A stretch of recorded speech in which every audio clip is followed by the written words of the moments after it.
Hey everyone, Darren Savard here again. I just want to first and foremost thank everybody for the questions and the comments from my last video. It was really great response, really great comments, really great questions. This video, I wanted to what I'm going to try to do is have my videos self-perpetuate. So if there's something I talk about and there's a question and it warrants having another video done about whatever question that was, that's how I'm going to kind of do things. So one of the questions I got was about recording acoustic guitar at home. So the last video was about electrics and stacking up electric guitars, and somebody asked about how do you do acoustic guitars? Do you do the same thing, stacking all the parts, etc., etc.?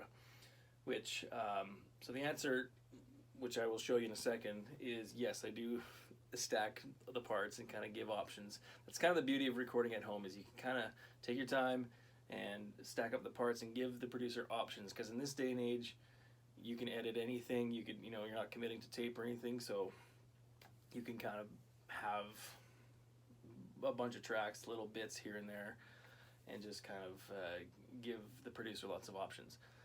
So that's what I do with acoustic guitar too. Now this song, I got specific instruction from the producer about what he wanted. So he wanted a muted sort of rolling part in the verses, and then he told me he wanted a driving part in the chorus and maybe a little arpeggio option to add in there. So in total I have 6 tracks, which they're basically 3 parts doubled. So here's the intro. I'll play a little muted acoustic part.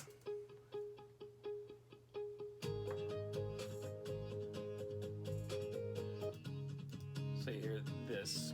Let me turn it up a little bit. So it's a rolling palm muty thing. Now for the specifics of recording that, it was a bit of a challenge because when you palm mute on an acoustic, it really accentuates the bottom end. So there was a bit of low end warble, so I actually used a preamp with a low end roll off. And I positioned this microphone. Now just a side note, this microphone's the one I use for acoustic. It's a Kel Audio Song Sparrow. I don't think they're made anymore. But I have it set up here. It's always sitting in front of my desk here, and I can move it, I can swivel it to whatever sort of position I want, depending on the part and the sound I want on my acoustic. So if I want a more like bassy, woody body sound, I'll move it towards the body. And if I want a more kind of, more attack, less bottom end, I'll move it towards the fretboard. A lot of people say, mic it at the 12th fret or whatever. There's not really any rules. I just kind of do what sounds good for the song. Now, I actually, within this song, I had to move it for the palm muty part. I had it more towards the fretboard, and then the chorus, I had it more towards the body. Not too much because I was kind of open strumming, but I just wanted a little more girth to it. And I also wanted to hear more of the pick attack, which happens down at this end. So that was the verse part, your sort of muty, drivey part. In the chorus, he wanted an arpeggio. Actually, I have 2 arpeggio options here. So just to give you, I'm going to solo it just right away so you guys hear it. This is the chorus. So just kind of a ringy texture part. Now I gave him another option for that. It's a little bit higher up in the register. I capoed my guitar up a little higher.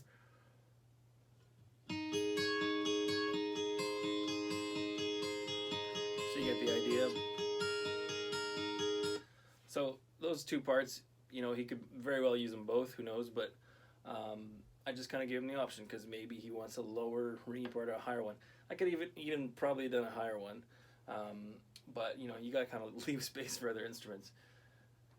So there was that, and then in the chorus he wanted the open drivey acoustic. So I'll just solo that for you right here, and then I'll play everything kind of in context in the track.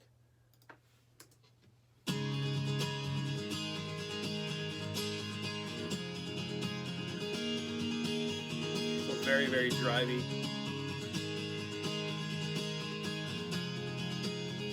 kind of got that UK pop feel to it. So yeah, so that was the chorus. So now let me play. So with the tracks, with the band tracks, let's go back to the verse. I just want you to hear sort of with the band.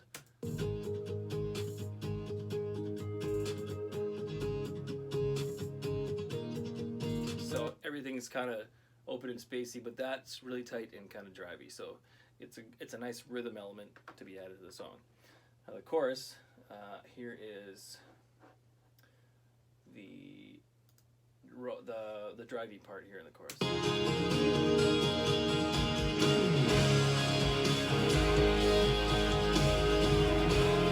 A little bit buried in my electrics, but when it happens there, it's sort of more about the attack and the drive it gives to the song. The hi-hat's doing big 8th notes, and the guitar's doing 16th notes, so it's a nice little contrast. And in the first part of the chorus, I don't know if you remember from the last video, but the first part of that chorus was kind of broken down, and it ramps up into the big part of the chorus. So sorry, I'm working a little backwards here, but here's the top of the chorus with the band with the higher arpeggio version.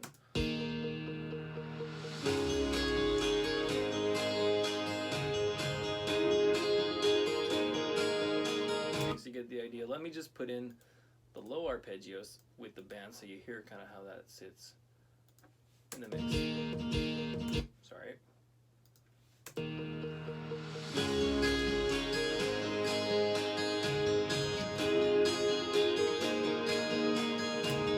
Personally, I prefer that one. Just kind of, it doesn't poke out as much. It's a little less abrasive. But who knows? They could both work. So yeah, so that's basically how it went. Actually, before I end off here, the breakdown chorus has a few different chords in it. So let me just see what I did here. So I went back to the rolly part.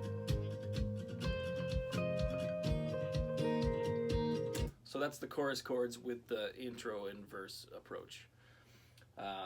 So yeah, so that's basically the song. How I put some acoustic guitar on there. Again, like I said in the last video, he's probably not going to use all these tracks, but at least he has the option. And yeah, as far as gear goes, I will be doing some separate gear videos about what I use for electrics and stuff like that. For acoustic, what you heard there was this Martin D28, which is kind of my trusty workhorse. I use this live, I use this in the studio. It's really great. Yeah, I talked about the microphone. I'm going to talk about my interface and preamps in another video. Just a few little tricks actually for recording acoustic guitar that I use, especially for some stuff that has a lot of tracks and needs to be sort of polished and you know, kind of clean tracks. I use this, I don't know what to call this, but it's kind of a I call it a shredder band because shredders, metal guys, will use this to kind of mute their strings to do some legato lines. I use it to mute the sort of sympathetic ringing that happens on an acoustic. So, you know, you got that going on, and you know, behind the capo, if I move it up a little bit, you know, you get that stuff kind of ringing. You hear that in the background. So when you have the microphone really hot, you'll hear those things. So that's why I use this shredder band to mute those frequencies and those kind of like unwanted rings, because sometimes they'll be sort of out of tune in the wrong key or something. So so yeah, so I use that a lot on acoustic. I'll use it on mandolin and banjo too, just to get everything really clean. Sometimes I'll take it off to kind of get a more organic approach if it's just like a solo acoustic song or fingerstyle thing where it's less aggressive strumming. I don't really need it. So I use I think 12 to 56 strings, or 13 to 56. They're actually, yeah, 12 to 53, sorry. So yeah, they're not super heavy strings, but they sound great. I think I use Martin strings. I believe I'm on my Martin.